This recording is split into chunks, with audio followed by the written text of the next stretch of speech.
Tinanggal na ang lahat ng mga barikada na inilagay ng mga kapulisan sa paligid ng KOJC compound. Pero hindi ito nangangahulugan na aalis ang PNP sa compound ni Pastor Apollo Kibuloy. Humingi tayo ng update kay Janessa Felix ng PTV Davao Live. Yes, Audrey, naging maayos at tahimik ngayon ang operasyon ng mga pulis para arestuhin si Pastor Apollo Kibuloy at 4 pa nitong kasamahan. Tinanggal na ang lahat ng mga barikada na inilagay ng mga otoridad, pati na rin ang mga miyembro at supporters ng pastor. Ngayon ay bukas at maaari ng madaanan ang north at southbound lanes dito sa may Carlos P. Garcia Highway, particular dito sa may KOJC compound. Kung matatandaan, naging malaking abala para sa mga commuters ang nangyaring pagbarikada sa loob ng 3 araw para sa may mga trabaho malapit sa Kingdom of Jesus Christ compound.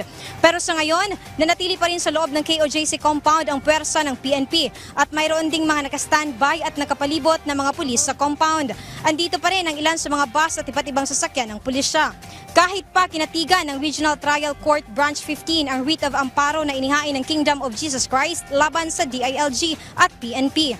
Paliwanag naman ni PNP spokesperson Colonel Jean Fajardo na ang nakapaloob sa Temporary Protection Order ay ang pagtanggal lamang ng mga barriers at blockage sa KOJC compound.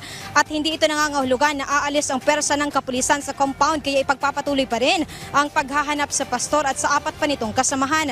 Naniniwala pa rin ang PNP na nasa loob pa rin ng KOJC compound ang pastor. Dagdag pa ni Colonel Jean Fajardo na walang overkill na nangyayari at tama lang na mag-deploy ang PNP ng sapat na bilang ng pulis para masiguro ang seguridad ng publiko at mga miyembro ng KOJC. At yan muna ang update dito sa Davao City. Janessa Felix para sa Pambansang TV sa Bagong Pilipinas. Maraming salamat, Janessa Felix ng PTV Davao.